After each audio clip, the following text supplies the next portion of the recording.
he joined. Probably he's not able to hear.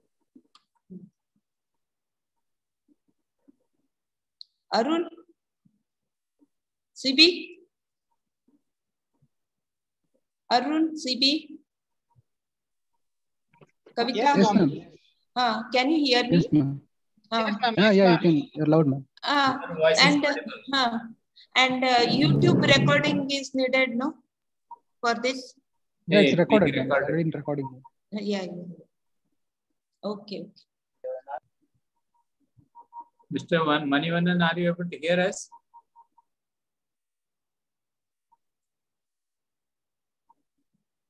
We could see him, but I think Sorry, I was in a mute. Good morning to everyone. You could hear us. Okay. Yeah, I could.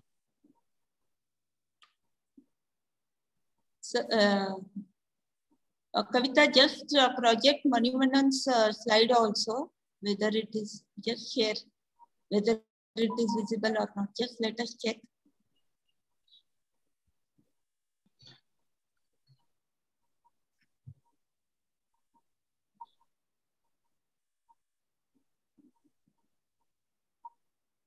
Manivannan, you want to check?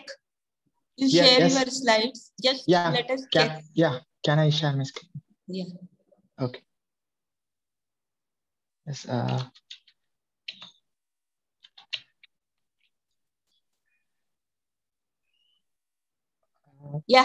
Yeah. It's visible. Visible, right? Okay. Yeah. Thank you. Yeah. Okay.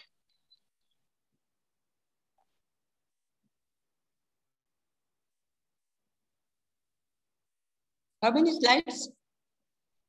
Totally 48. 48. Okay.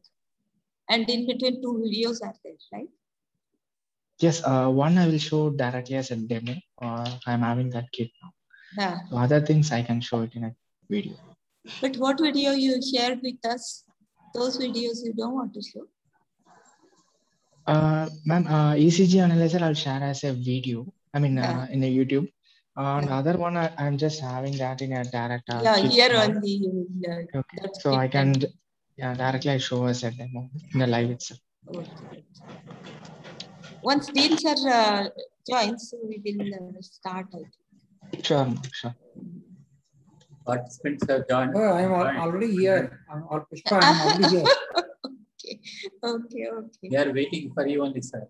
Oh, sir. Good morning, Professor. But you have been very active. Every day, innovation. Very good. So, Manivannan, can you stop sharing? Yes, ma'am. Neha, host. See, today's program is totally will be conducted by students because it is students' council. So I thought, let them learn to work in a team. So I have given a whole responsibility to students. So Sneha, now stage is yours. So yes, ma'am. Thank you, ma'am. You should guide all of us. Okay, as a host. Okay, come on. And Kavita, you have to make Manivannan as co-host. Yes, ma'am. Now we are making it. Yeah. So let us start. As stated by Albert Einstein, the true sign of intelligence is not knowledge, but imagination. With this quote, I would like to extend a very good and a warm morning to one and all present here. I welcome you all to the webinar on Innovation Development in the Medical Diagnosis using Machine Learning Model. I request all the participants to kindly mute their mics for a smooth functioning of the event. This meeting will be recorded for academic purposes. I call upon Mr. Vignesh E. to give the welcome address. Thank you, Ms. Neha. Good morning to one and all present here. It is a great privilege for me to do the welcome address. Loudly, you are not audible. Vignesh, you are not audible. Yes, sir. Remove your mask and talk.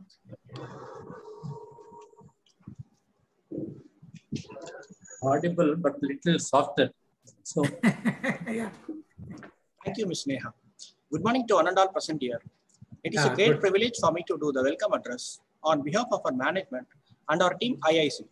I extend my warm welcome from the bottom of my heart to our guest speaker, Mr. Manivannan, who is a senior embedded developer in ZF Wabco and who is an innovator and great motivator for all of us.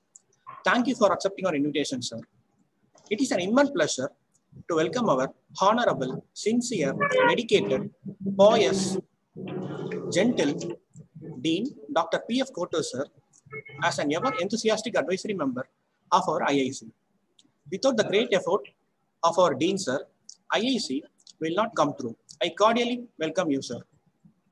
I would like to welcome our Director, Medical Research, Honorable Dr. Vishnu Bhatt, sir, the President of our Council, who renders his admirable service to the institution is quite appreciable. There is no word to praise him. I welcome you, sir. I would like to welcome Dr. V.N. Mahalakshmi, ma'am, Dean SPE. She renders her laudable service to our great institution in the right path. I welcome you, ma'am. I would like to welcome our medical superintendent, Dr. Jai Singh, sir, who is doing his job quite commendable. I welcome you, sir. I would like to welcome our vice principal, Dr. Rajan, sir, who excels his proficiency in a right manner.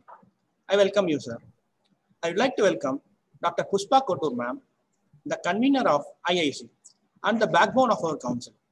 Her service is indomitable for our institution, who leads us in a proper way.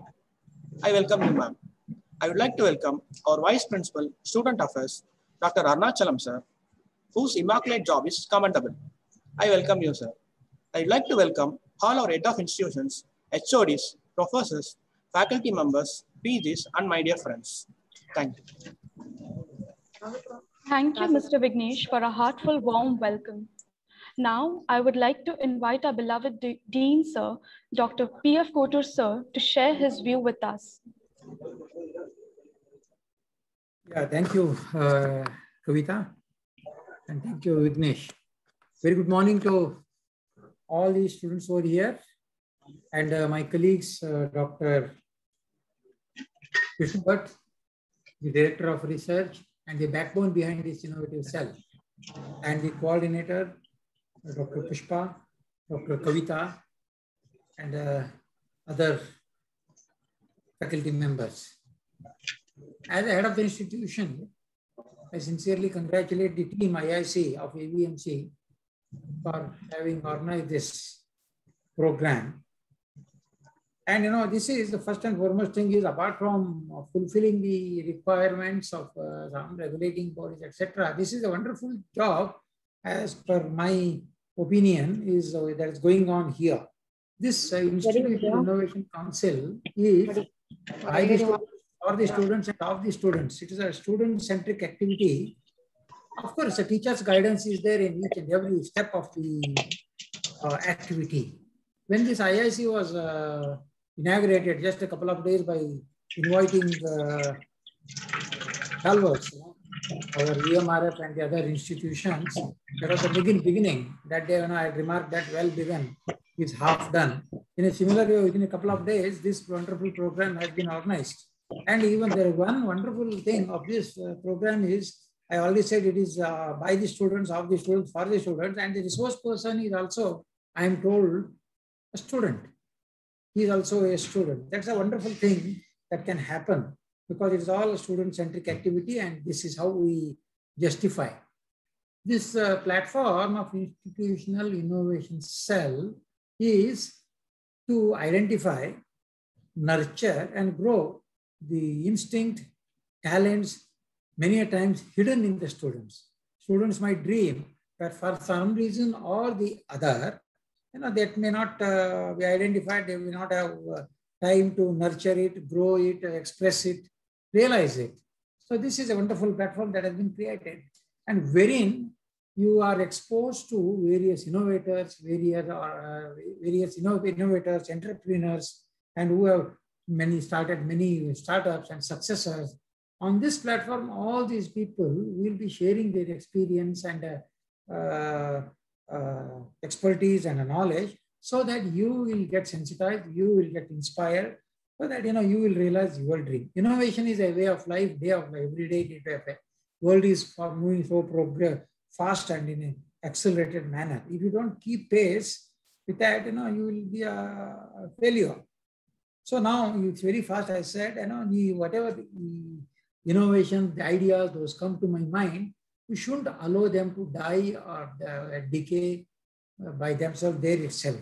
So you have a platform here in AVMC, all our students, and you can share them, and you will get a proper guidance, proper advice from the concerned people.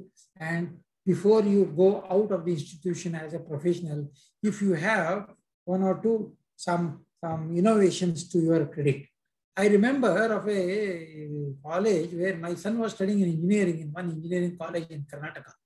There we had one student, I was introduced to him one day when I had gone as a parent to that college. You believe me, that boy was he was a sincere boy, but he was not very seriously taking up his examinations. So that's why in engineering colleges you are allowed to keep your terms and all. He had some couple of subjects of the previous semesters are lagging. But one great thing was he had 9 patents already. He was spending all his time for these patents, and that too a very wonderful patents. He was getting royalty also from some already. So that was a final year engineering student. I'm not telling a very old story. It's only a couple of years back. And such talent, such hidden instincts will be there. There will be, and I'm not justifying that, bypassing your study, you involve in such things. That also is needed. But if you have this additional talent, additional qualification, additional interest, additional opportunity, you should not allow it to go waste. So these are some of the thoughts. And about today's speaker, Dr. S. Manivannan, I especially welcome him. I don't know. Yeah, I'm told that he has innovated some gadget wherein the day-to-day usable or being used monitor, that is the electrocardiograph monitor, electrical activity of the heart. He has innovated something, how he has developed that machine, which I think can analyze the electrocardiograph, I think. We'll see it, I'm not sure exactly what his machine does that. You will have an opportunity to interact with such a wonderful mind today. So good. These are already around 200 students are logged in. And before pulling you out of the regular classes, I thought twice, because such kind of activities are more important. The classes will be taken up later on at a date. So that's how we rectify that, and listen to our resource person and interact with him, and gain as much as possible from him, get innovated, and you try to walk the path shown by him. Once again, I congratulate the team led by Dr. Vishnu Bhatt, Pushpa, Kavita, and others. Thank you very much. Thank you, sir, for your insightful words. Now, I call upon Mr. Manishankar to introduce our speaker for today.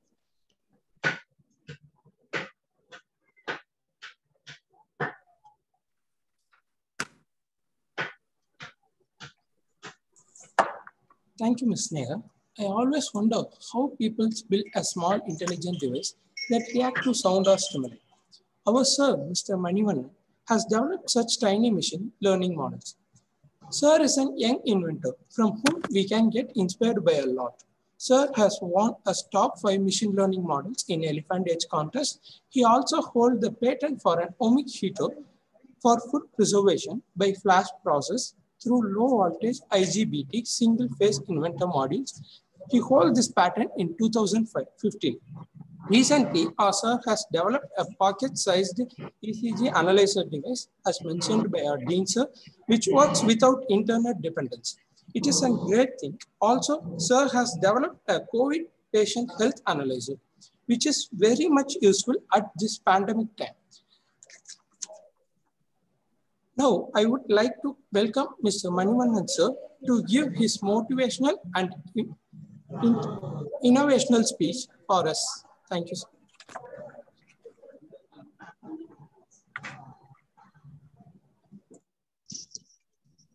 Welcome, Mani. All the best for your event. Thank you, sir.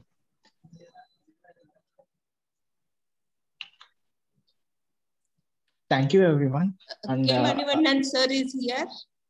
Yes, Manivannan. Yes, ma'am. Good morning, ma'am. Good morning. Good morning. Welcome you, sir. Yeah. I really appreciate your enthusiasm. No. So always very experience for me. Yes. Good morning, Dr. Manivannan. Welcome to you. Good morning. Good morning, Dean sir. Pleasure in them. So let us hear to Manivannan now. Junior Manivannan as Manivannan.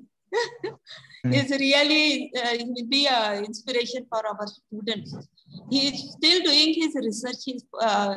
Actually, he is a fellow of research, but already he has got patents on his name. So welcome, Manivannan, for your really motivational, whatever experience you have got to share with us. Thank you very much. Sure. He's my guru now. Mani become my guru now. Sir, you are always my guru, sir. Thank you. Thank you, everyone. And I'm really grateful to attend this, to present my expertise in this among the young students, so that everyone can take their knowledge to reach many people. So that's my focus. And I have to thank Manivannan sir for this opportunity to bring me into this wonderful team. And today, we are going to see about the innovation development in medical diagnosis using machine learning model.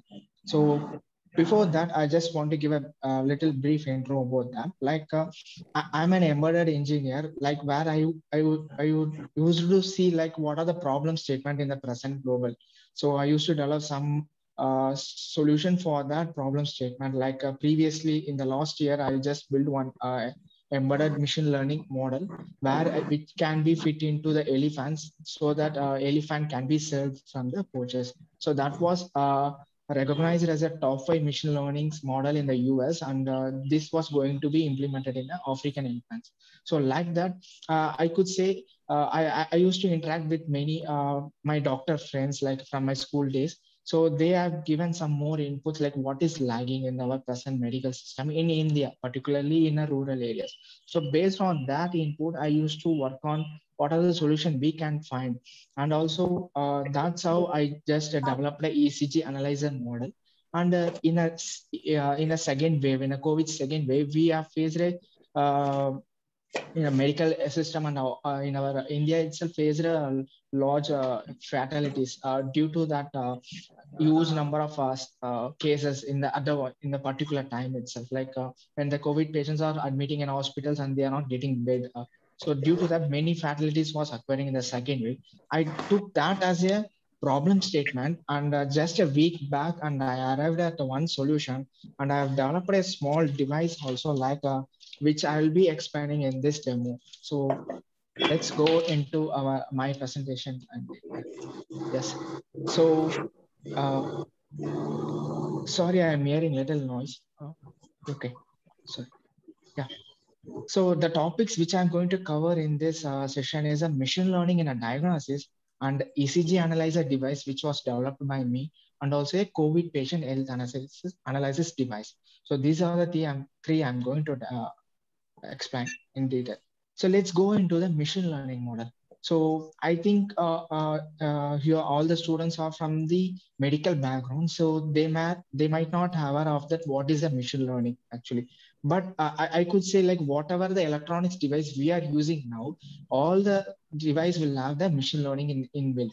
For example, let's say when you are in a 2014, 2013, in that time, if you use any fit band like MI band or something like that, there you could find, like, whenever you are going to run, you will just enable that in manually and you will be running. Suppose if you are going for a cycling in that, in 2013, I'm talking, in the 2013, if you have any fitness band, there you have to enter it manually, like I'm going for a cycling, then you will go for a cycling.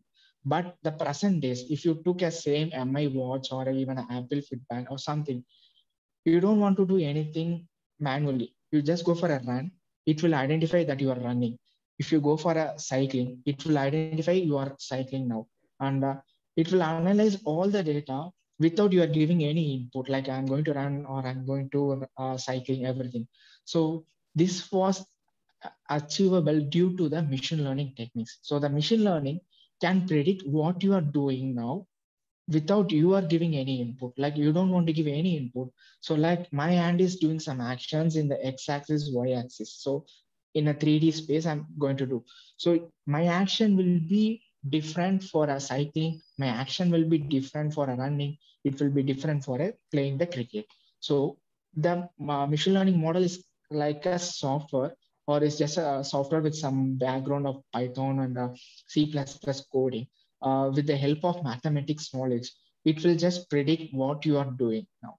So that is called machine learning. So you could see like you might all have the Amazon Alexa in your home, like whatever you're talking, it can identify that.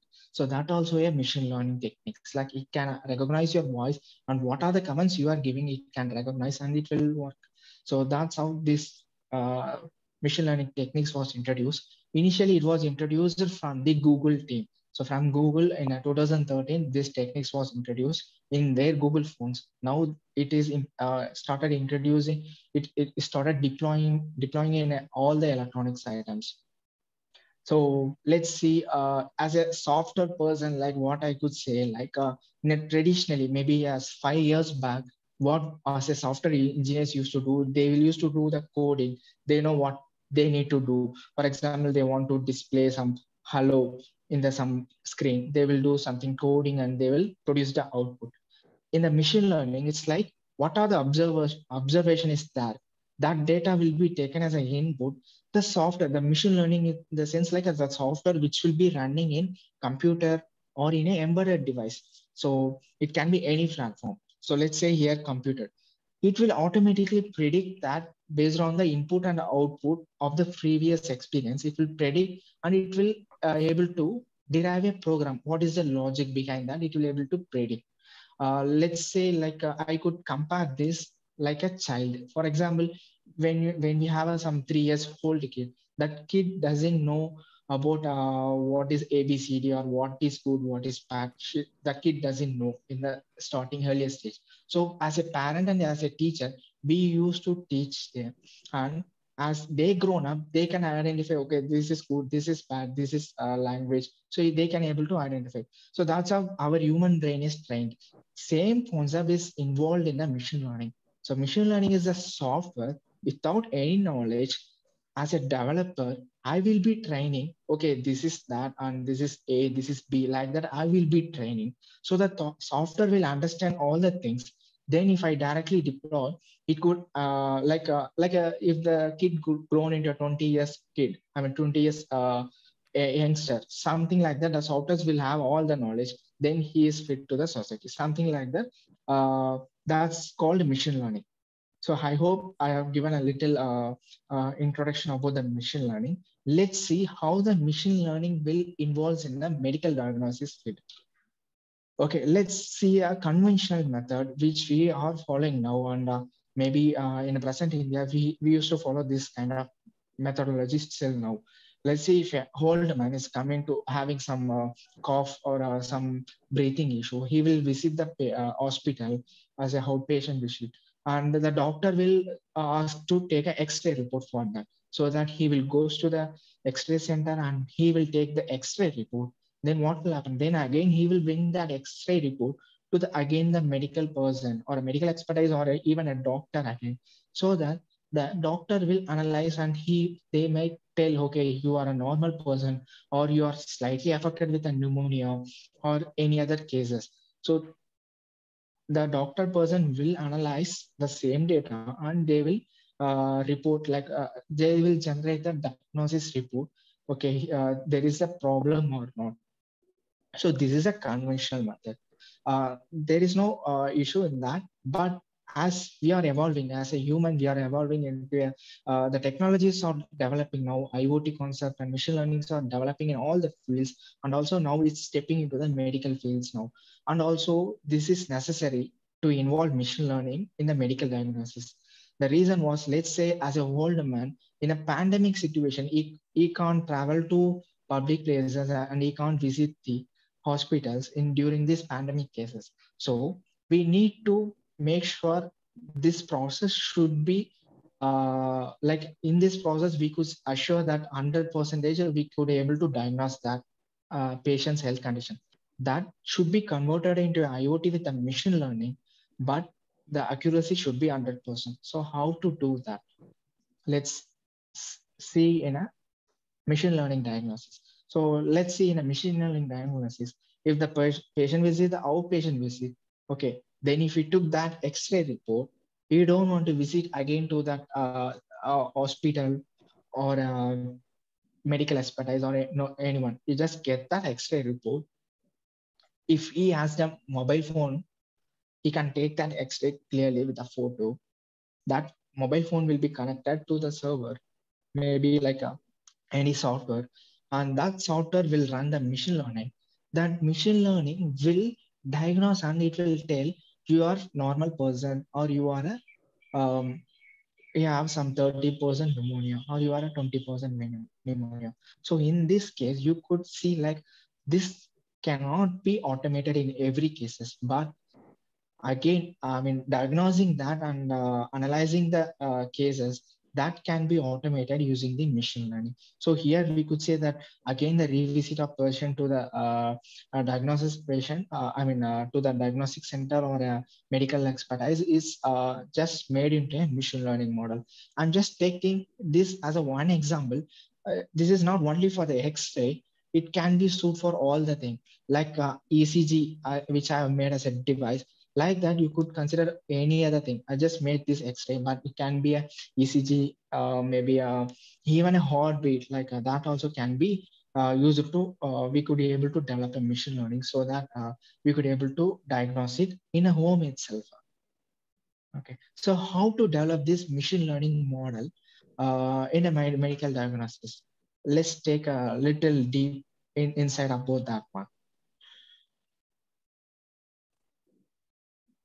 Okay, so how to do? Let's take as you are a medical, as I think all of them are from the medical field, and we have a good amount of medical experts in our team. So we have a medical experts in the team, and suppose let's take we are going to develop a machine learning model for identifying the pneumonia cases is present or not using the X-ray. So as a medical expert, people is there and they will have some huge amount of medical images. Like they will have lot of X-rays with that department, and they will analyze and they will say, okay, pneumonia is there or not, present or not, something like that. The medical expertise can label that.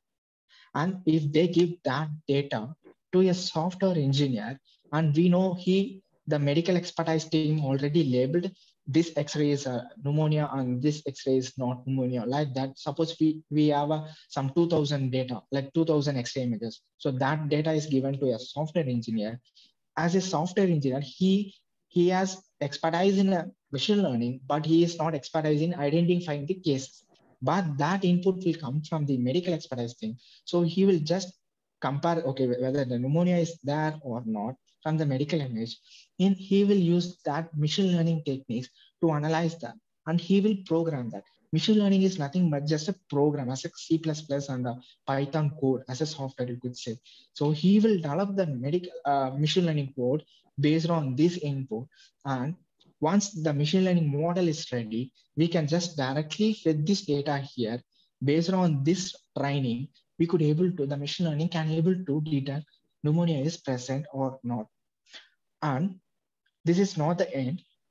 We need to again verify with the medical expertise team, okay, the prediction with the medical expertise team, and we have to assure, okay, everything is correct. So that's how we have to test that. Let's take, for example, if as a car manufacturing, they will have assemble all the things and they will not directly sell to the customers. They will do the test track. In the test track, they used to drive with the 100 speed and just do all the braking condition and they will check it. So in that, similar to that, after the machine learning model is ready, they have to again verify with the medical expert team, like whatever the label they are giving, and the same thing is predicting or not. Once the accuracy was more than 90 or based on different cases, we have to verify. In some cases, it should be 100%, but in some cases, like based on different diagnosis, like in some cases, it can be a 90% above. So like that, we have to verify and we can develop a machine learning model. So here, whatever I'm showing this as a diagram, right? The machine learning model is, we used to represent like neurons, like how our brain is thinking, like that machine learning will be that.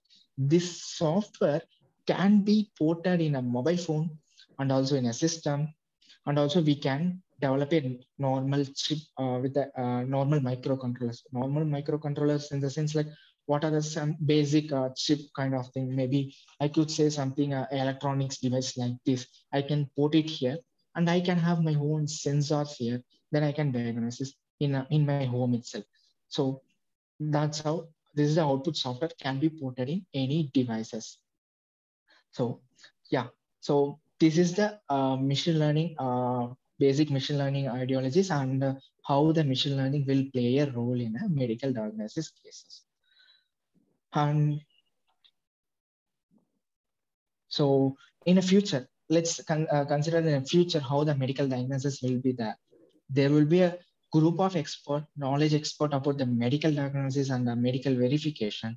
Their knowledge will be used to train the machine learning model, and there will be user interface. User interface, like in our home, we definitely have a mobile phone. So in the future, definitely the mobile phone will play a major role. We can have some app. Let's say we can have a app which can be connected to some internet. So the user interface can be a what to say, mobile application. Non-expert user is like me. I'm a software engineer, but I don't know much details about the medical data. So I could able to interact. This is called an expert system. We could say like the expert system will have the medical knowledge from the expert, and also a machine learning model, and also a software which is already available in a mobile phone, or it can be a device where I'm showing like this. So we could say this is also one of the user interface. So this kind of devices plays a major role in the future. And I also like, I used to see what are the recent innovations in the medical diagnosis field using artificial intelligence. And there are a number of patents and number of innovations are coming from cancer diagnosis. So that is a very huge market we could see, like in a cancer diagnosis, like as a medical expertise, you could see what are the symptoms of the cancer patient in the pre-stage itself. In the pre-cancerous stage, the patient will have some symptoms. Maybe we could say like in a gallbladder cancer and those kind of thing. One second. Sorry to interrupt.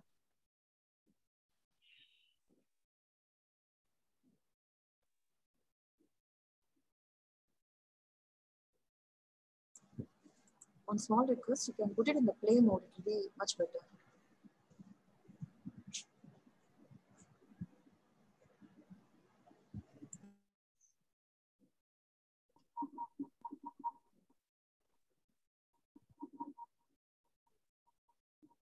Voice.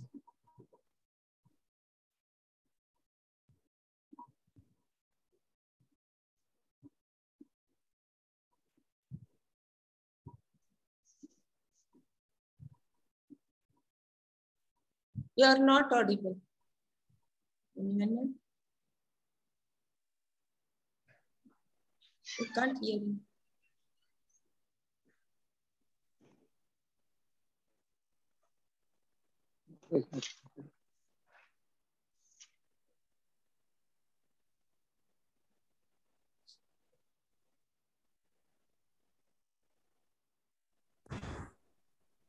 This one I sent it to series.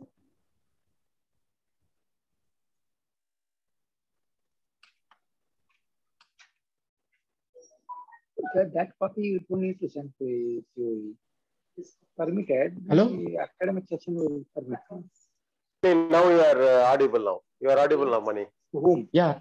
Sorry for the interruption. This copy will go to you. Okay. Dean sir, please mute your mic. Sorry for the interruption. I think now I am audible. Yeah. Okay, I think I will go ahead now. Yes, so as I said, like in a pre-cancerous stage, what are the symptoms we could able to diagnose? From the medical expertise, we could get some inputs. Like as a for a gallbladder cancer patient, we could get a sample from the urine, and we could able to identify, okay, this patient might have a cancerous stage, something like that. We could able to get the data, and also we can develop a device and we can identify in a pre-cancerous stage. So I could say the medical diagnosis in using a machine learning model will play a major role in identifying the cancer in a pre stage itself.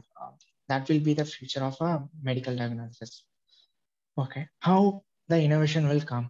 So let's say in innovations, the medical innovations, like we should have a huge amount of medical data, and we should have a medical experts, and also we should have a software or embedded engineers, and together we could able to find the problem statement.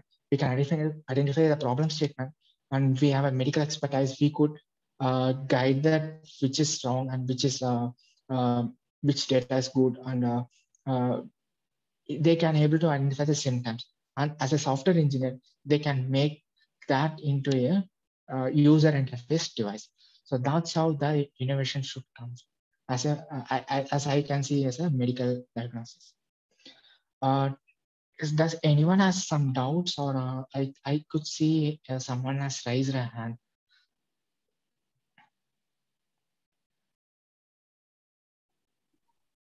Maybe you can continue. They can put in the chat box. So madam will come. Sure.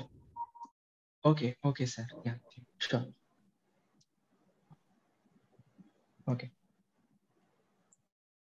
And I just want to, I hope I have given a good amount of knowledge, like what is machine learning and what the machine learning will plays a major role in a diagnosis, medical diagnosis. So based on that, I have developed an ECG analyzer device, which could predict atrial fibrillation cases and a first degree heart block and a normal cases. So this is the device which was developed from on my own during my weekend time. Like I just took this as a problem statement, and I was working for around some 7 to 8 weekends in my free time. And for this project, I interacted with my some doctor friends. Like I just get the data from them, like what is atrial fibrillation, what is first degree heart block, what is normal, how the ECG graph will looks like that. So they gave all the inputs to me, and I have worked on that. So whenever I just have doubt, and I like interacted with them, and they guided me how to identify that, and that's how this works went.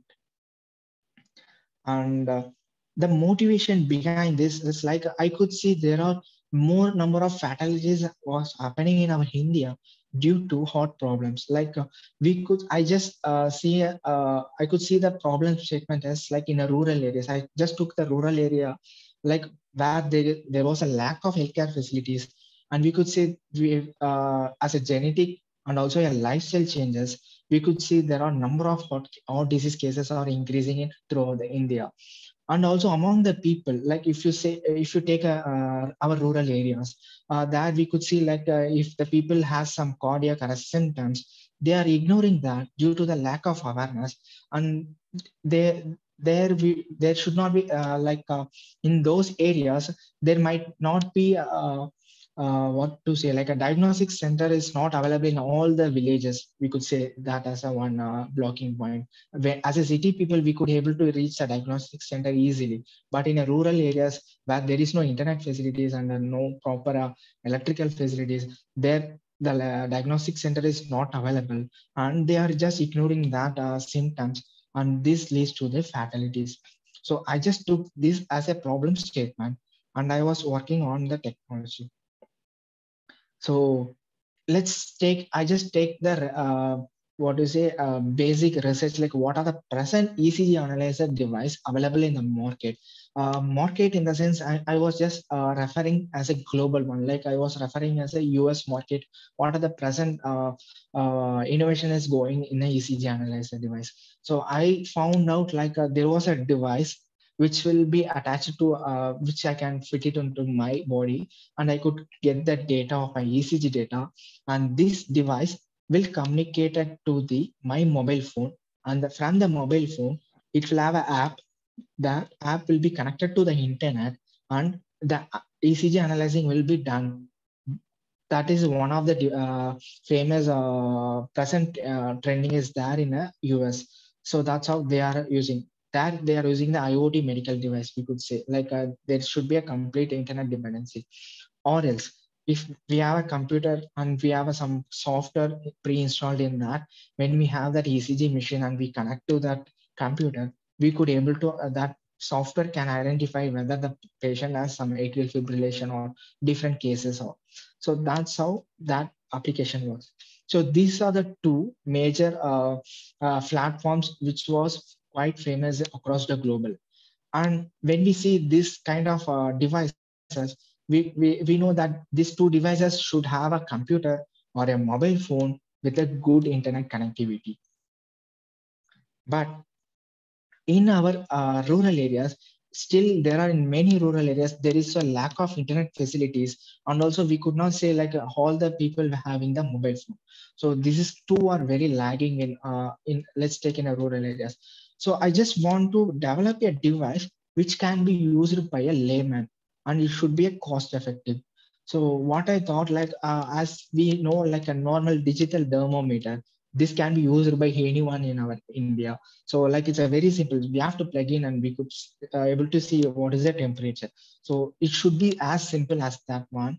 So what I have found, like my device should not have any internet dependency and very easy to use, something like that. So I have developed a device with all the what to say, like it has a display and it's very easy to fit in. And this will analyze that hot cases, like it will predict that, and well, it will classify the ECG patterns, and it will classify that into whether the patient has a normal or atrial fibrillation or a first degree heart block. So this was my problem statement, and this was my technology contribution which I have developed. I'm going to share like how I have done this project in depth. Okay, so this is a complete architecture of my work. Let's take, I have some sensor, like when we take some ECG machines, we used to have these sensors. I took this sensor AD8232. So this will be fit, this will have that that electrical things, and it will be fit into our body. It has a it allows a 3-lead ECG system. So we could able to use the 3-lead ECG one. And this data will be captured using some microcontroller. I could say some microcontroller in the sense like a board which has some basic embedded device. So this kind of device will be connected here, and I will be getting my own ECG data. So I just connected to my body, and I have collected my data, which I have verified, and it's a normal one. And what I have done here was like, as an embedded engineer, as a normal software person, I don't have other data. I don't have a first degree heart block data. I don't have the irregular heartbeat, like atrial fibrillation data. I don't have. But from my friends' knowledge, like I have interacted with my doctor friends. They told like how the atrial fibrillation will look, how this first degree heart block will look, the graph. They told them.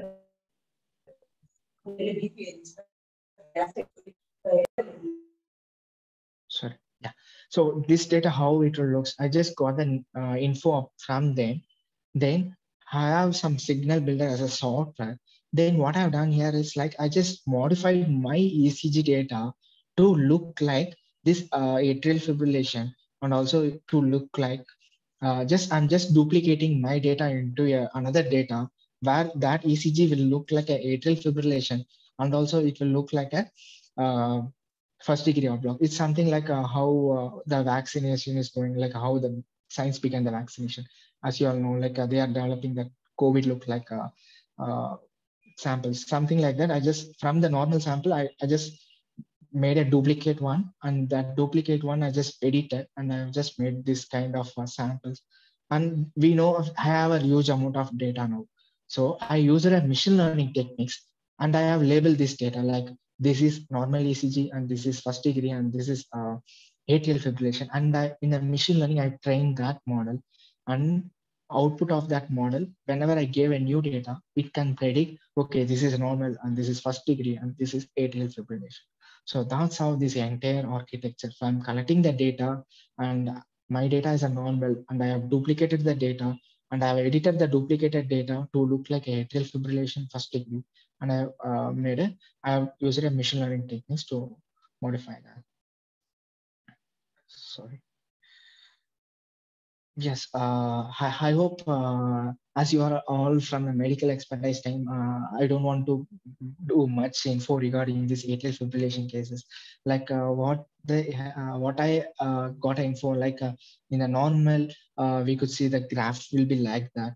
But in our atrial fibrillation cases, we could see that irregular heartbeat. Like we could say that RR interval will be varying. Like throughout the ECG graph, we could be able to see that here the RR interval is very less, and if we see here, it will be the distance between the RR will be very large. So this is an irregular heartbeat. We could say that as an atrial fibrillation cases. And in the first degree heart cases, we could see that PR interval is greater than 200 milliseconds. So we have a P wave and the R wave. So that this difference, the distance between the P and R will be greater than 200. That will be taken as a first degree AV block. So this also will be causing the atrial fibrillation cases. So I just took this as a problem statement. And as I said before, this is my normal data, which I have fed into Excel sheet. And we could see that data in our signal builder here. Signal builder is like editing that, my data. So here you could see that in the signal builder, I'm just dragging and just editing, which looks, I'm just editing that normal into the atrial fibrillation and the AV block one. So I just drag and I will edit this one, and which will looks like a atrial fibrillation cases. So I'll just cut this one. Maybe here we could see the equal RR interval. In the normal data, it is almost equal. But in my editing, what I will do is I'll just cut this one. So you could see the RR interval is something like a 700 milliseconds, but this will looks like a 1300 milliseconds. So that's how this deviation, that's how I have edited the data. So once all the data is there, and I will flash that in a code.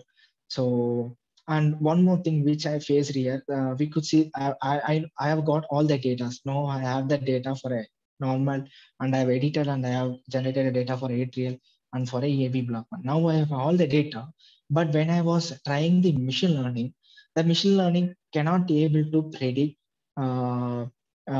with more accuracy. The problem was, as I took different cases. Let's take the person with the normal heartbeat, BPM is around 70 to 80. But if you take some other person might have 100 plus heart pulses. Some person will have 60 heart pulses. This will vary. So that case, like we could say that RR interval will be varying for different heart pulses. So in that case, the machine learning model is struggling to identify it with different heart pulses cases.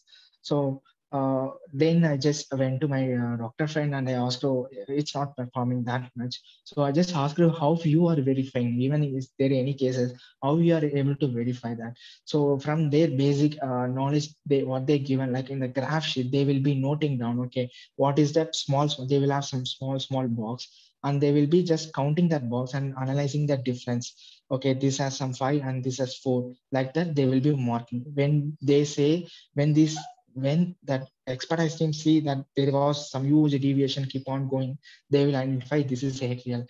Something like that input I got from the medical friend from a medical team.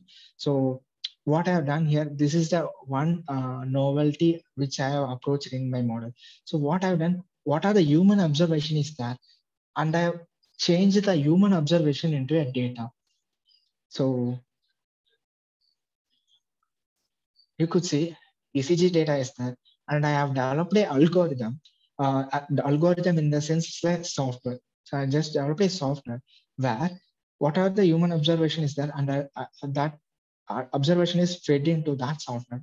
It will split that normal ECG data into 3 data.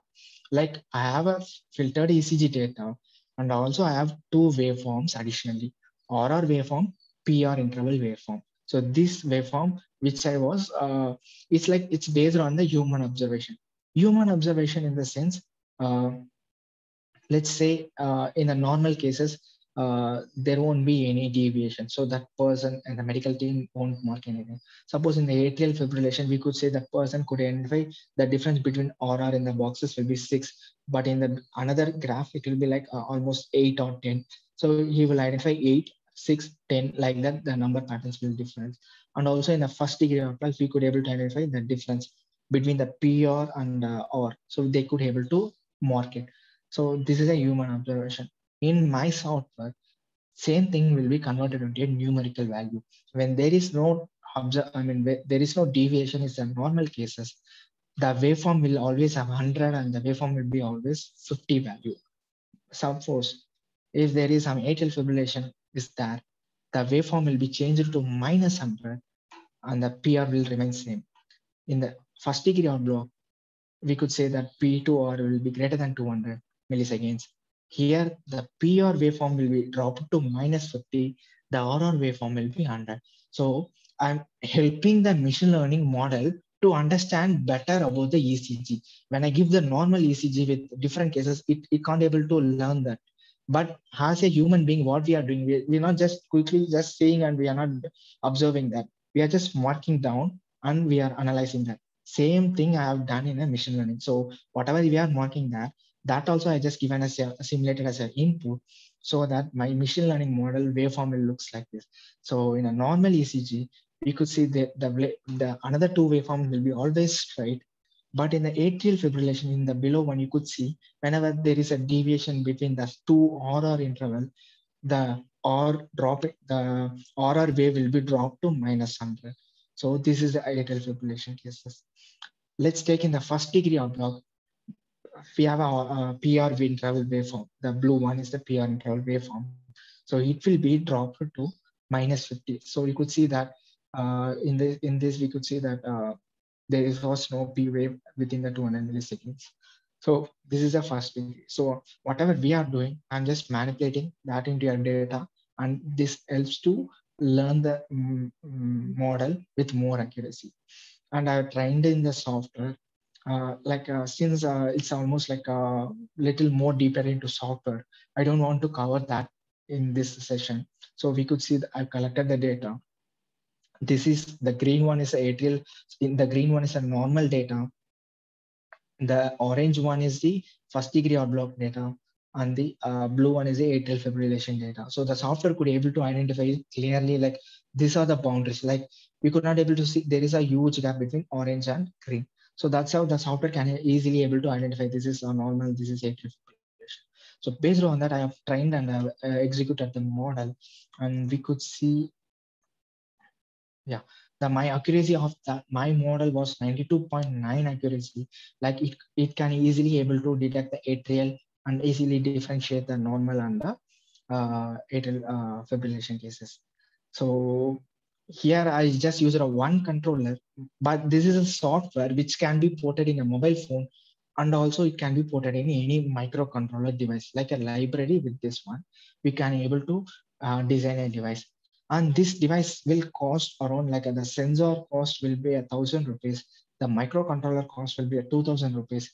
And other parts will cost around maybe like a 500 to 1,000. So to make one device, it will cost 4,000 rupees. But as a bulk manufacturing, let's take if some company is going to manufacture in a bulk, they will reduce this cost to maybe less than a 50%. Like this is a development board which I want, but as a industrial perspective, this cost will be cut down more than a 50% for microcontrollers and other sensors.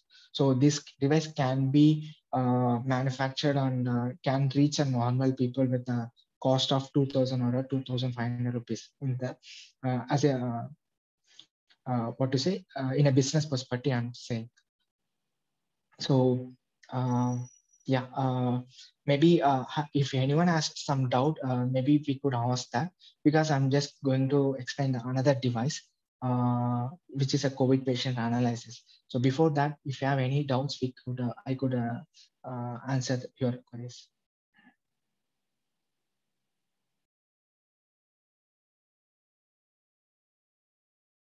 There are no doubts in the chat box. Okay. Okay, thank you. Thank you. Yeah, I hope this given us some basic like what is machine learning and how I have implemented the machine learning logic in an ECG device. So as you are from a medical field, you know what is the ECG observation, everything. So I just introduced a software into that and I made a device. So similar to that, this was developed by me in the last week. I have released this I have posted in a public forum also, and this also completely based on a machine learning with some sensor technologies. So I'm from an embedded person. I could able to understand the sensors, what are the sensors are used in a medical field, and I have referred some research paper in the COVID cases analysis. So based on that, I have developed this device, and we could say that our India is largely affected due to the second wave and more fatalities was happened. And the reason began that COVID fatalities in the second wave is the hospitals are almost filled, so that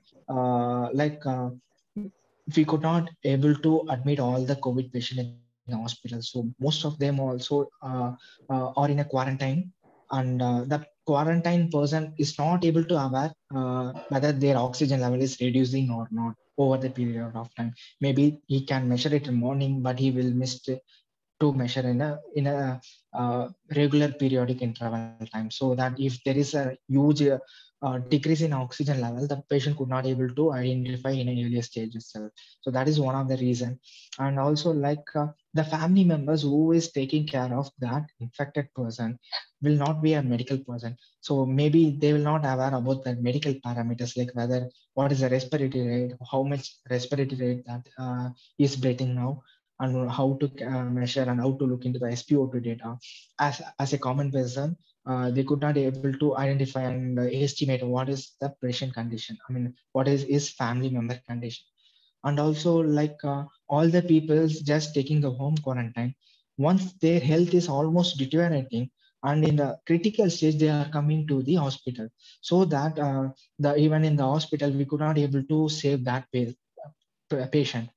But these are the problems we could able to see in a increase in fatalities in a COVID cases. Suppose if you find out the patient in the initial stage, and if its health is deteriorating, started to deteriorate, that time itself, if we could able to identify this person health is deteriorating completely, so we need to admit him, and we could able to save that person. So I'll just look into that perspective.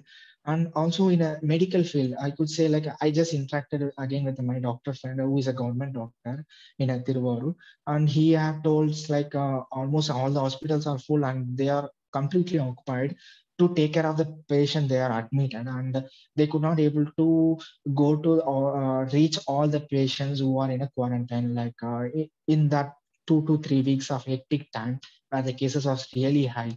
So let's take in our highly populated countries like our India, we could not, if there is any pandemic situation, we could not able to reach everyone. We could not able to analyze all the data at the one stage. And suppose if we have an IoT device, let's take in US, the IoT is very common and it's almost in a usage now. IoT in the sense that device will be connected to the internet, and some person from a medical expert team will analyze that data and they will let you know whether your health is stable or not. That is called IoT communication, Internet of Things. But in these cases, that also will not help.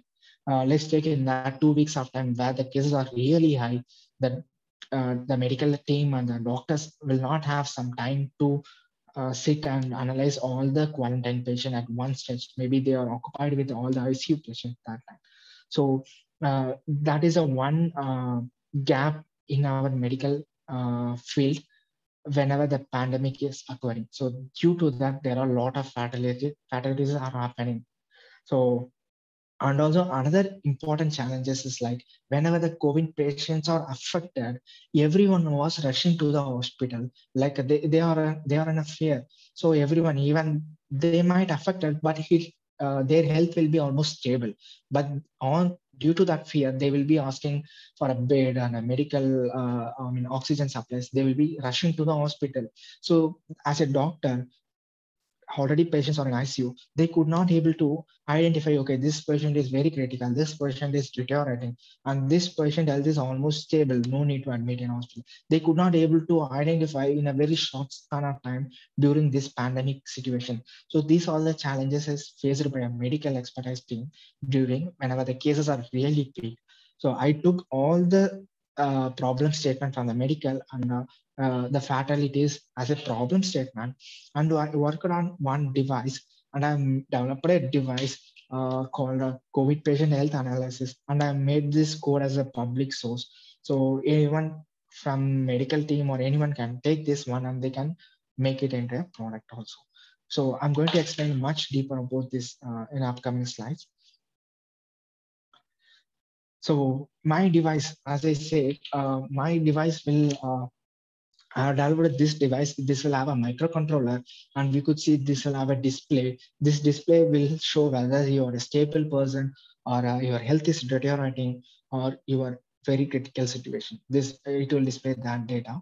And also I have a pulse oximeter sensor. Like we could, I could not able to show it properly in the webcam. 1 second.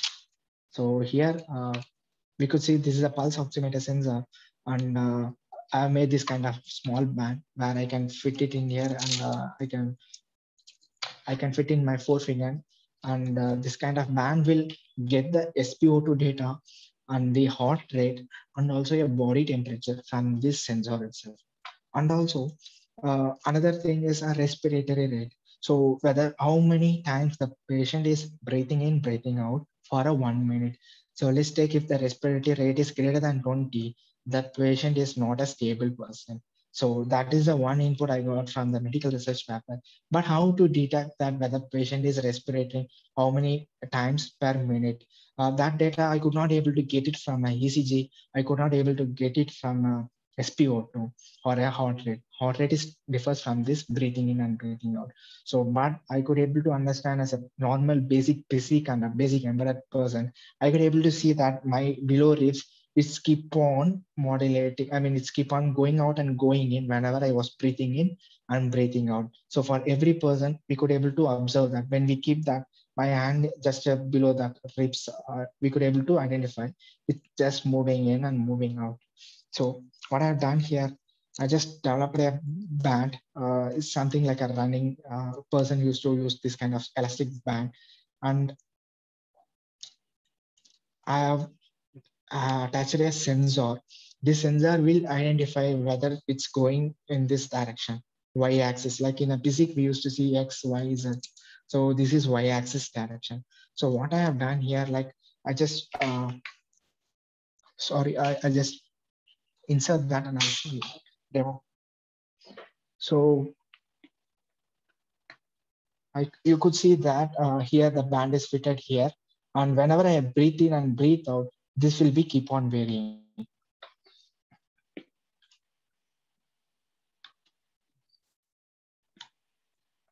Yeah, so I could able to develop a software to analyze that and how much time it's varying per minute. Then I could able to detect respiration rate based on that.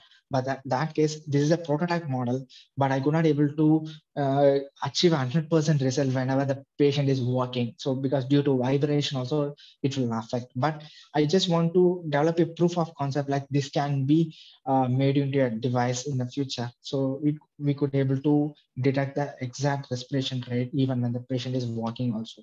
But as a proof of concept, whenever the patient is sitting in idle position, we could able to detect the respiration rate. So let's take if that also I want to input for that.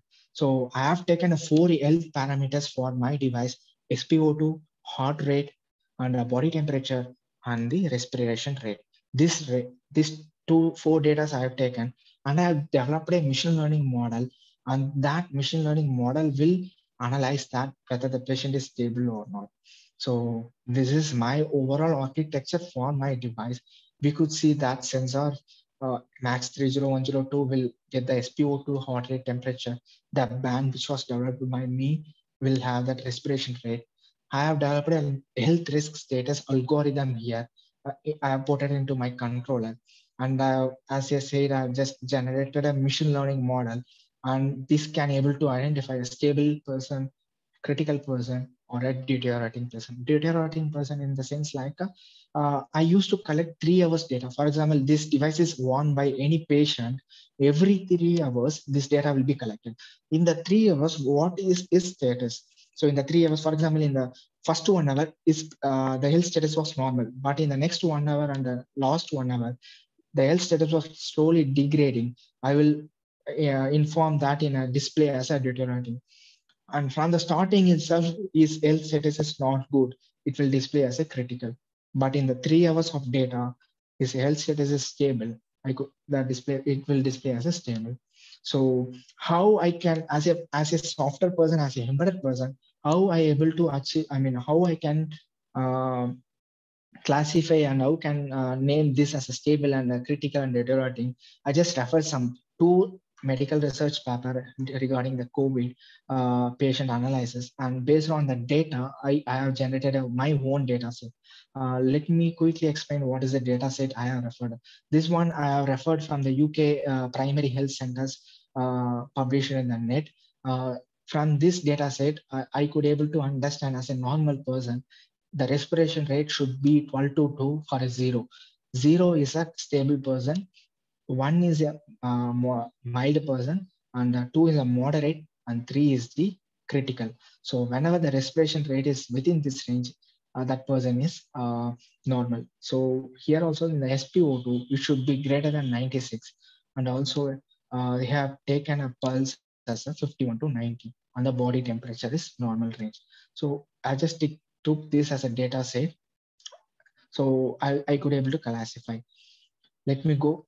Also, I have referred another medical paper, and I could able to. They also done a similar kind of data sets. Like they have published almost more than what I have done. Like I have just taken 4 health parameters, but they have included the blood pressure also here.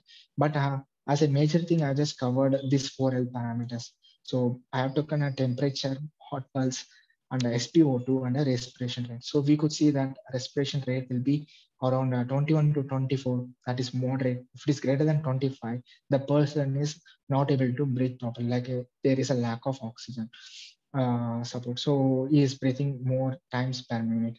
And so these are the data sets I have referred as a reference. And these data sets I have changed it into a software. So as a non-medical person, I refer this kind of data sets as an input to me, and I have developed one health risk status algorithm. So I will explain what is this health risk status algorithm. So this is a formula for my health risk status algorithm. So I have assigned SpO2 is the major one, and the respiratory rate is the second one, and heart rate and body temperature. Like whenever the SpO2 is decreasing a lot, the health index is like a rank. We could say that is a mark. So health index will be like out of 100, how much the patient is scoring, we could say. So I'm going to allocate 40 marks for the SpO2, 30 marks for the respiration rate, and 20 marks for the heart rate, and 10 marks for the body temperature. So 40 marks, the 40 marks, whatever the SpO2 I'm going to measure, when it is less than, let's say the maximum is 100, but the patient SpO2 is 95. Let's take the present SpO2 is 95. I have assigned a risk factor also, that is 2. It will double that.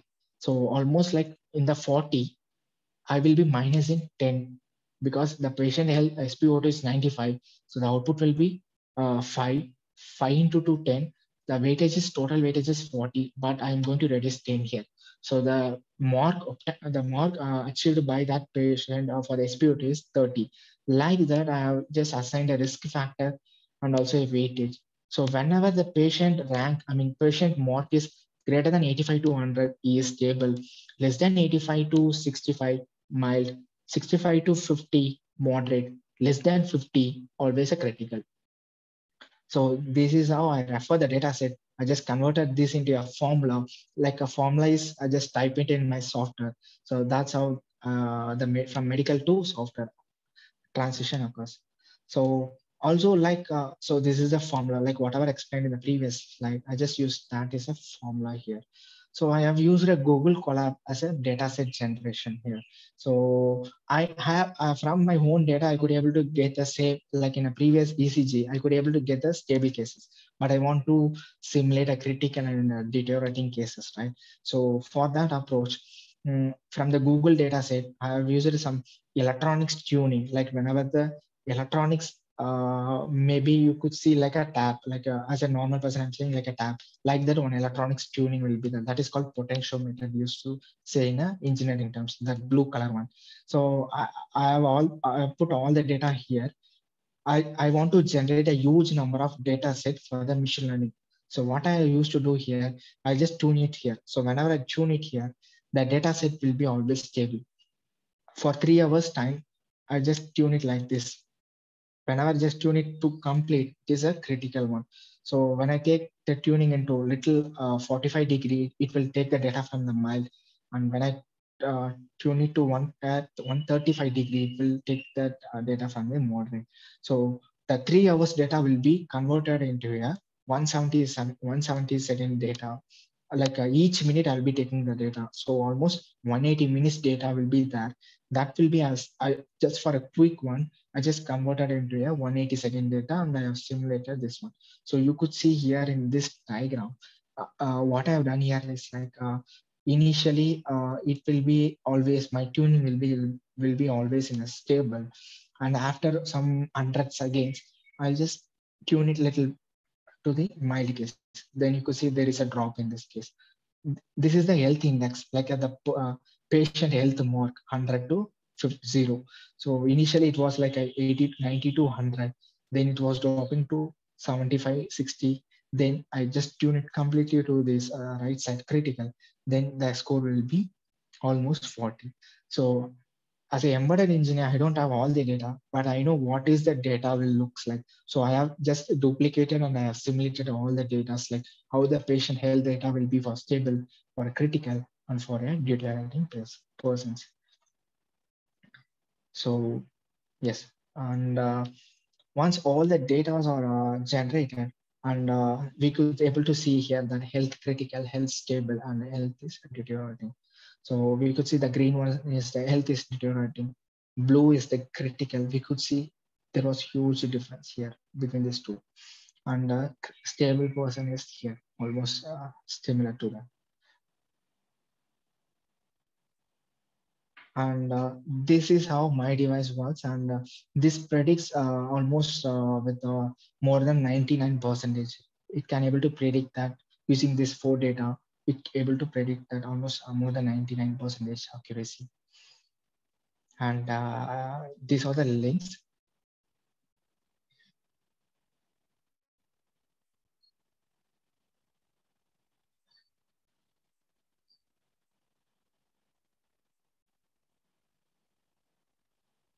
Am I audible? I mean, this sound is audible to you? Yes, yes, Mani. Yeah.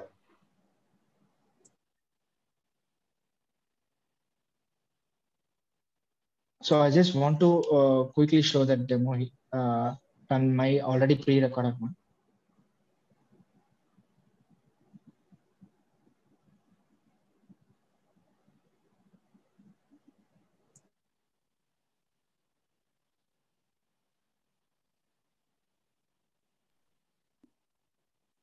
Recorded is not audible. Okay, recorded video is not audible. Okay, fine. So here what is happening is like this is running for 1 minute of time and it's analyzing my ECG data. So I'm simulating all the data and you could be able to identify whether it's a normal atrial fibrillation. So I'm just simulating atrial fibrillation cases here. So it shows 99%.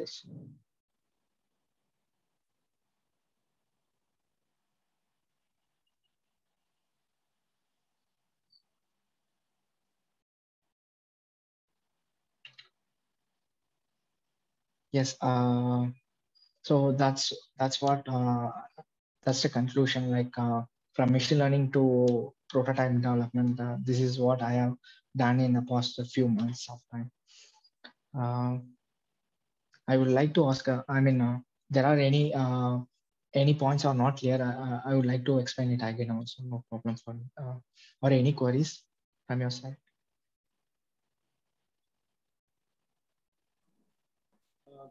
No one is asking questions. So I'll ask you one question. Yes, sir. See, now in your machine, what you develop, sir, there is no need for raw data. The machine itself will interpret, isn't it? You connect electrodes or what, for collecting the signal. Yes, sir. The machine itself will understand what is recording and yes, give you the diagnosis. That's what it is. Exactly, sir. Exactly. Like first, I will have some huge amount of data, and I will label that data. This data is normal, and ECG data. This is atrial, and this is AV block 1. I'll just label that data, and once all the data is ready, and I will model that in the machine learning model. And once the machine learning model is ready, then when I give any new data, I use that device, right? Whenever I give new data, it could able to classify based on his previous experience. Like it's like training our model like with the previous data. So whether user has to use that, that's what sir is asking. That yes, we have to, like we have to put electrodes and then. Exactly. The user have to put the electrode and we have to that unit. And similar thing for COVID also. The device itself is going to tell you what is your status of health status. Exactly. Okay. Yeah. Actually, we need more data sets. With the data sets, we have to have the threshold values. Yes, based upon the threshold values of the parameters, what is already input is given. Then once we give the value of the patient with respect to this use of the technology, it will immediately give whether he has got certain things or not. So unless since we are using the ML and deep learning techniques, we need more data sets. That's where the technology is here to useful for us. Yes. So may I ask questions, madam? Welcome, Hutish sir. He is eminent scientist from ICMR. He is our external member of our IIC. And he has got quite a few patents on his name. So Manivannan, he will be a good guide for you. Thank you. No, I don't know. First of all, I should congratulate Mr. Manivannan and team. It's a wonderful innovation. And in a very short time, they have come out with more or less the proof of concept. So my all appreciations and congratulations to the team. I'm very much impressed by the enthusiasm and the innovative mind these people have. My one concern regarding the atrial fibrillation data. So the sensitivity is 94%. Am I right? Accuracy is 92%. Accuracy is 92%. Yes. Is there a scope for increasing it? Because the remaining 6% less accuracy means a lot of things, especially for cardiac parameters. Yes. So I would suggest you choose about 100 data sets from known patients and work out the standard deviation or the error margin. Yes. And then feed that data into the algorithm. Probably you may get much more accurate data. Exactly, sir. Yes. So once you did that, then the next step is to validate the accuracy in a clinical setting. So you will have to validate the accuracy in a clinical setting with statistically valid number of samples. You know, so that you need to sit with the statistics people and you know, work out the sample size, which is very important to validate your prototype. You should have the sensitivity worked out. That is one suggestion I had. And regarding the other piece of gadget, the predictive model which you have developed for health risk and health status. The other day, Dean sir and we were discussing about the vitality index of persons. Do you remember, sir? We were discussing about vitality index of a person, how healthy he is, or how... I remember very well, Dr. Yeah, so I think he's the right person to work on this model and develop some algorithms. So yeah, these are the couple of suggestions which I had. Once again, congrats, and I wish you all the best in your endeavors. Thank you, sir. Thanks for your info. Yeah, Mr. Mativanan, I'm... yes, sir. Yeah. So one thing is, see, I congratulate you. You have simplified and given a concept, you know, to all our students who are here, how you can dream and how we can realize that in a very simplified manner. Yes. And myself being an anesthesiologist, using these SpO2 or ECG or this is the various monitors.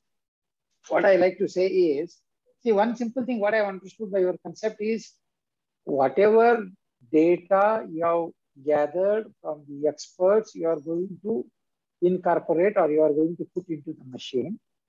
Machine will consider that as a benchmark or a gold standard, and subsequently what input you will be giving for any particular your own ECG, it will compare with the already existing benchmark or what is there in the machine. Correct? Am I thinking is correct? Exactly, sir.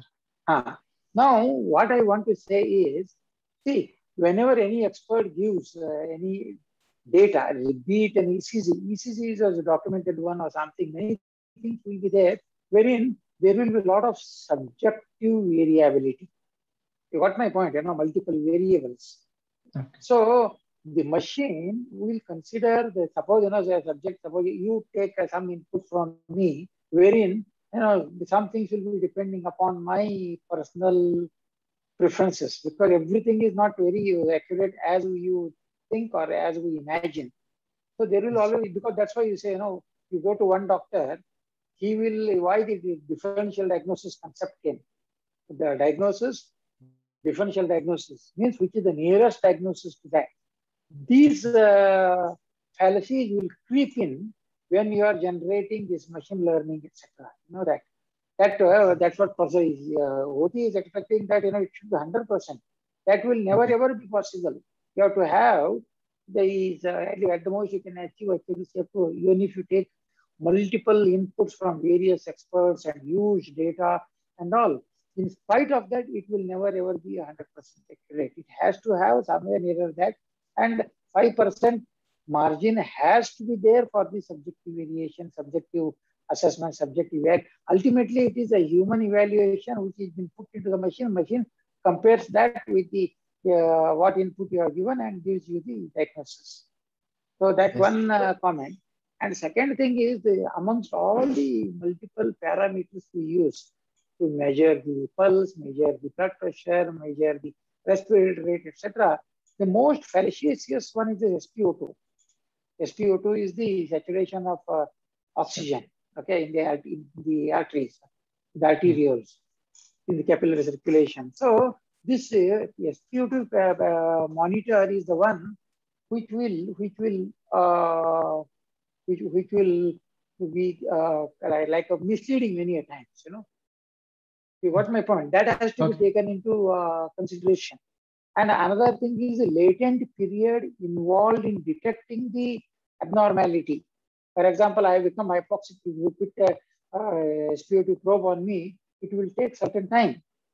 Or you put a ECG monitor or like ECG, then already some metabolic changes, some changes should have happened, but ECG will be still showing normal. That is what is the latent period or the gap between that.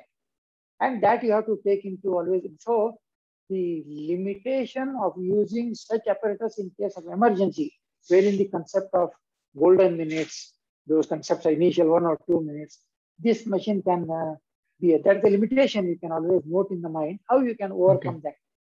Okay. So these are some thoughts, those are coming. I must compliment you on a wonderful thinking.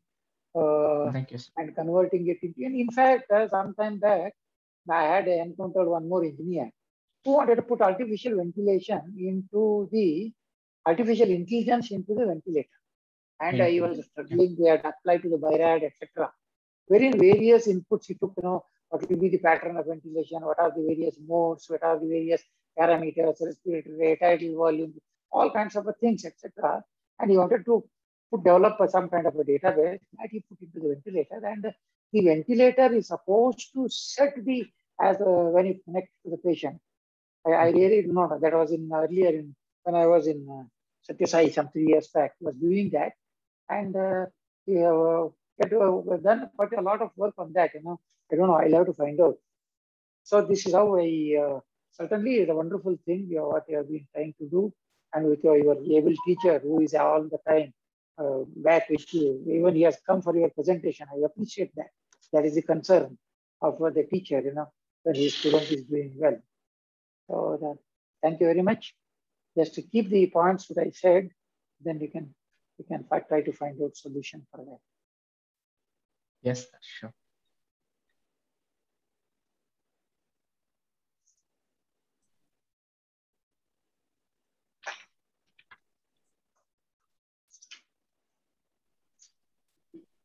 Okay.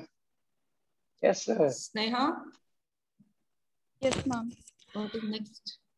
As well said by Rain in Motto, creativity and innovation are about finding unexpected solution to obvious problem or finding obvious solution to unexpected problem. Thank you, sir, for enlightening the gathering with your thought-provoking talk. Sir, your simplified explanation of machine learning was insightful and was easy to grasp upon. Your research work done on an affordable and accessible ECG analyzer has illuminated and motivated the gathering. Also, tiny medical learning model, which is used in COVID-19 pandemic situation, is a boon to the healthcare sector. Thank you, sir, for motivating all of our friends, and of course, me too. To continue with the program, I'd like to invite Dr. Pushpa Kotur ma'am to share her view in brief. Congratulations, Manivannan.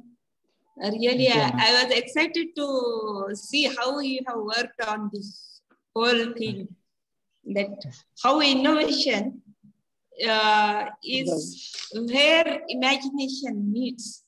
Like you have that ambition of becoming a part of Atmanirbhar Bharat. You have taken into consideration rural people, our cost effectiveness, simplified the things so that we don't need internet. All these things are really very wonderful. And you very simplified way you have told what is this machine learning and how in a tiny model we can incorporate this thing and how it can be used in our medical diagnosis, what is its role.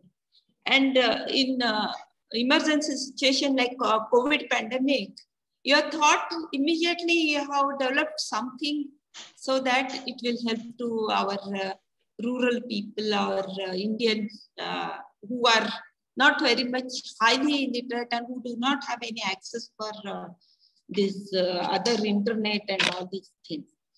And one more thing I would like to say that you have not only taken into consideration human health, but you have even thought about animal conservation. Yes. So it's a wonderful thing that what you have done. So thank you very much. And once again, maybe we will get opportunity to collaborate with each other and we can work together. I really very much fascinated by this, your innovations. Thank you, ma'am. Thank you. Thank you so much. Yeah. Neha. Thanks for the opportunity. Thank you, ma'am, for giving us a toffee-like summary. Now, I would request Vishnu sir to terminate. Good afternoon to everybody. I think it was a wonderful talk, and I'm sure that it has stimulated many of the young brains. See, unless you make questions, unless you think of a problem, you will not have a solution. So many times we end up with having problem, but we do not bother about the problem. We say, okay, let me live with the problem. But we never go further and see whether any solution can be found. It is because of, partly because of our training. We are focused training. Since, as Manivannan has said, he is an engineer. His mind or his brain works more on the engineering. But he also looked into the ideas of his friends, tried to find a problem and a solution. So as medical graduates and paramedicals who we have in our campus, we will be thinking and looking at the patient and looking at the problems.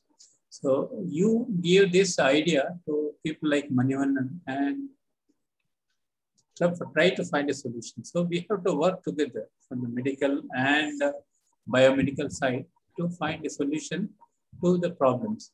So that's how we can improve our thinking, our way of working.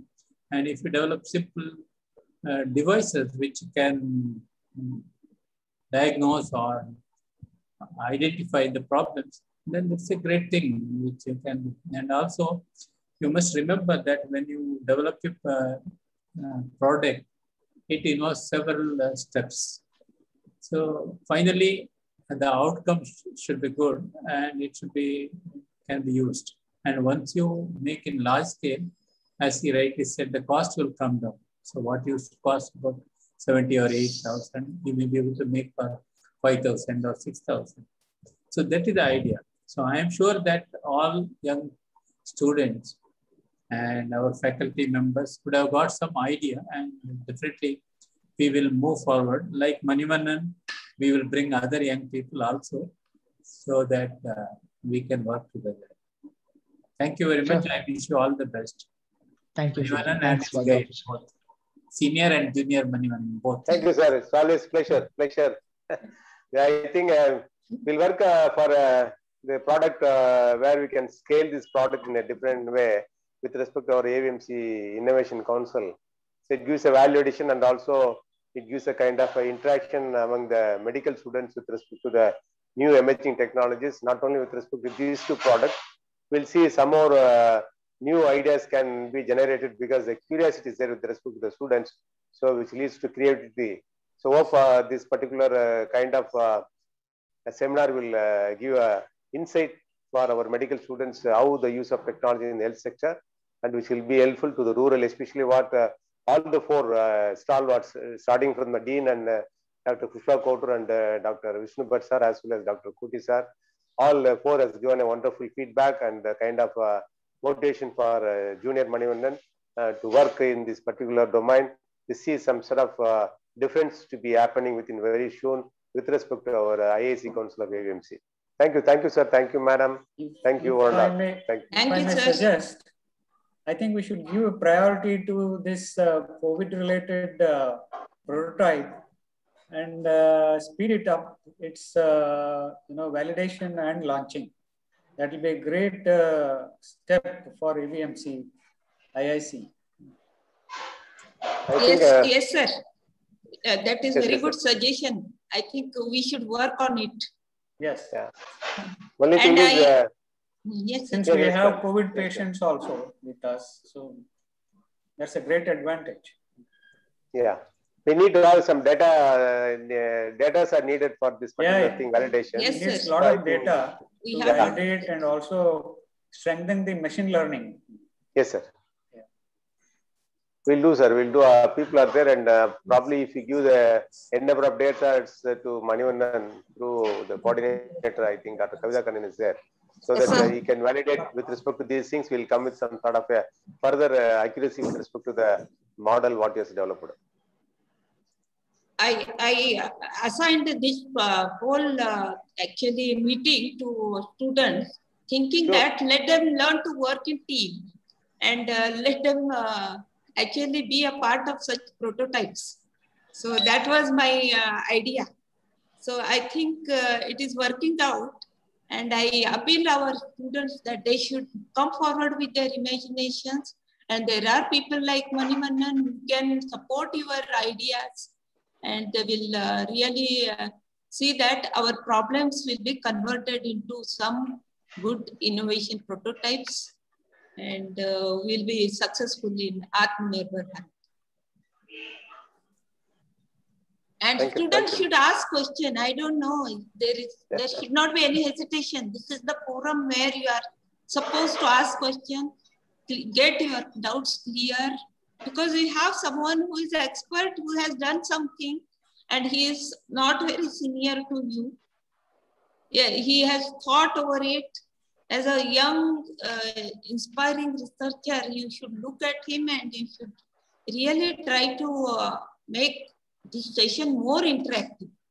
It's not some theory class, it's your interactive session class, you can say. Okay? Ma'am, someone from the chat box requesting Manivannan's email contact number for further collaboration. Or I think you can have one person contact, so that can be also good for you. He has been made a part of our team, so his name and number will be available. Yes, but someone from the sent the message on the chat box requesting Manivannan's contact, whether email or mobile. Email is better. Yeah, I could send, sir. Is it Vivek? Is it? Yes, ma'am. Vivek, you can approach me. I have his mail and mail. Ma'am, I want to ask something to sir. Oh, please ask. Very happy to hear this. Like you told that you have innovated this ECG analyzer in your weekends. So we are very I am personally inspired. Like many of us we are wasting our weekend, but you have innovated something in your weekend days. We are wasting truly. So sir, I just wanted to ask when you are planning to launch this to market, first this thing, and second thing, what is the cost affordability? Suppose we are middle class people, so just glucometer, which everyone now is having. So is it affordable to glucometer, or it is more cost? Okay. Yeah, thank you, Vivek. Actually, my development cost was around 5,000 rupees for this product. But when we go for a mass manufacturing in large scale, it can be reduced to less than 2,500 or even around 3,000 rupees. So that will be the cost of the final product. And as you said, I am an embedded engineer, and I used to take one problem statement and work on that. And I just want to advise and inputs from others also. Like you say, I developed this and I approached in different machine learning event also. I'm glad to show this ECG analyzer was selected as a top 6 machine learning models in a EMEA event that was happened a few weeks back. It's an European, Middle East, Africa countries event in the machine learning. So I have presented a similar presentation to them also, and I'm getting the input from the machine learning perspective. So that I'm just that helps me to tune that what is lagging and how to improve that accuracy. So it's in a prototype stage. I developed a prototype and I was showcasing that and approaching all the medical team and also machine learning expertise in the global level also, so that I could able to get inputs in the software level also to improve that. So I was in that stage. If I may supplement. Thank you, sir. Thank you. So Manivannan, have you patented this? Now you have displayed it in many fora. Somebody may pick up the concept Yes, and they may duplicate it. Have you filed a patent? No, sir. As of now, I didn't. I think you should immediately do it today itself. Okay. And second thing is, when working out cost is a different ball game. So the cost of production with assembling individual units will be much higher. But when you go to industrial production, the cost will come down by about 10%. But then cost of selling is another thing. So where a lot of things come into play, transportation, commission, tax, and all those things. But anyway, it should, in my expectation, it should be a cheaper gadget when it comes into the market. And the next step is, once you patent it, and then you will have to apply for, other regulatory mechanisms, approval by regulatory mechanisms, which is very important. Otherwise, you cannot take it to the patients.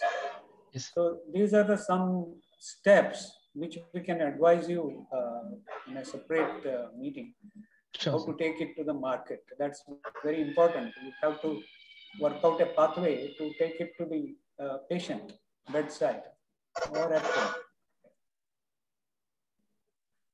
Okay, sir. Sure. Very well said, sir. Very well said. I think both Manivanan and AUMC IISc can combinedly let them do this pattern so that it gives a value addition, and also for further refinement of the process also is easy for us, since he has already collaborated with our medical college. It gives a kind of a thing to the general public also. So what I felt is probably our Director of Medical Research and Madam Pushpa Kotur and the team will think of how you can go for first patenting along with the inventor, because he's already working in a particular company, so he has got some other things. So both the inventor as well as the institution can collaborate for this kind of product development. We'll go jointly for the kind of a patent, sir. It's very easy for us. Yes, sir. Let us work on it. Yes, ma'am. Sir, I think there's one doubt in the chat box. I just read it. Sir, can ECG system made a software and incorporated into mobile system through any mobile application? Then Kotlin programming language and Android Studio is sufficient for making these types of apps. I could suggest like an Android Studio will be there as a user interface to make an Android app, but the machine learning model which have developed as a software, it should get interacted to that Android application. But this is possible, but we need a little more expertise to in a mobile application development. Like someone from the mobile application developer should integrate that machine learning model into the Android Studio to develop Android app. But yes, that is possible. On kind request, can everyone come on video so that we can have a screenshot, all students?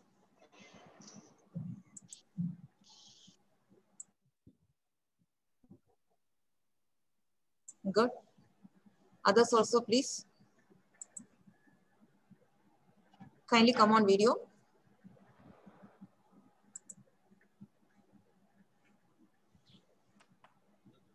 I request the students, please come on video.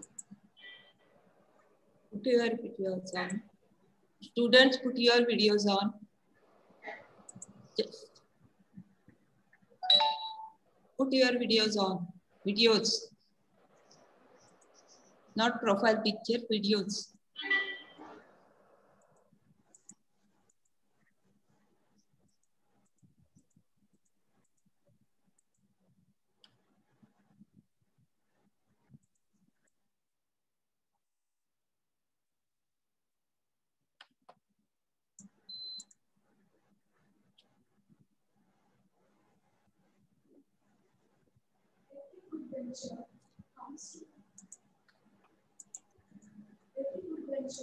Comes to an end.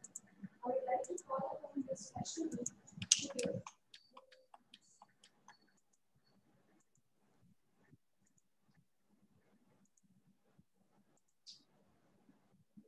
Sneha, unmute yourself. Yes, ma'am. Every good venture comes to an end. I'd I'd call upon Ms. Vaishnavi to give vote of thanks. Thank you, ma'am. Good afternoon to one and all. I deem it as a great honor and privilege to propose the vote of thanks today on this special occasion. First and foremost, I would like to thank Engineer S. Manivanan sir, who's an innovator at IIC AVMC. Despite his busy schedule, has found the time to grace this occasion. Your communication skills, your confidence, your knowledge, and your analytical skills are just inspiring, sir. Thank you.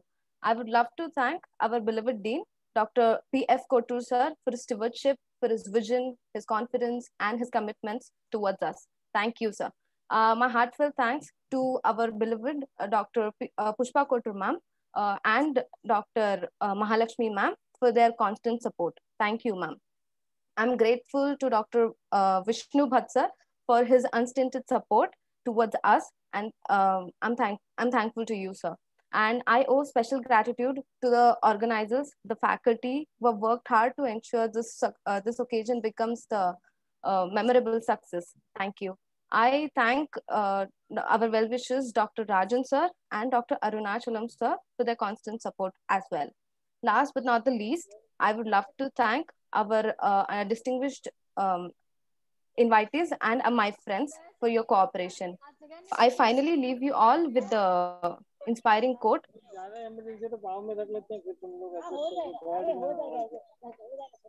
An individual has not started living his life until he rises above the confines of his individualistic concerns, the broader concerns of all humanity. Once again, I thank you all for your attention. Thank you. Thank you all for joining with us. We will end the session now. 1 minute before ending. I will request all participants to unmute themselves and just give a big applause to Manivanan and our IIC team. Thank you. Thank you, Manivanan. Thank you once again. Thank you, ma'am. Thanks for the opportunity. Thank you for all the We are closing the meeting. Thanks for the Thank you very much. We are closing the meeting now. Thank you. Thank you all.